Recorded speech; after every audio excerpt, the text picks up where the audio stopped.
Well, House Resolution 2377 initiated action by the Texas House of Representatives, which was necessary for the impeachment of Attorney General Ken Paxton. In the impeachment process, the Texas House plays a role similar to that of a grand jury in a criminal trial.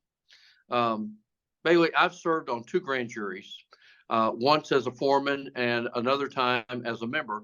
And the responsibility of the grand jury is not to determine guilt, but to decide if there is enough evidence to authorize an indictment, allowing the court to determine guilt or determine innocence.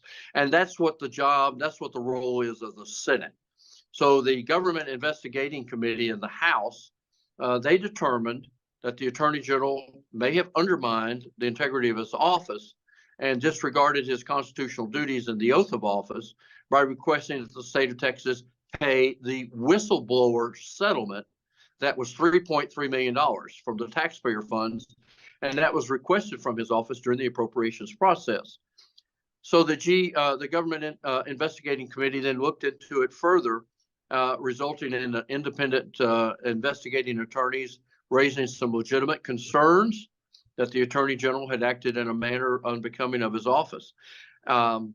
He has the right to defend himself against these allegations once the Senate sits as a court of impeachment, where convictions recur, requires a concurrence, and it will require 2/3 of the Senate to do that.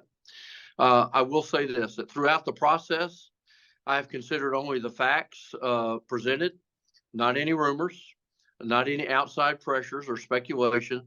And because of my experience actually serving as a grand juror and as a foreman of grand jury, that helped me in the decision.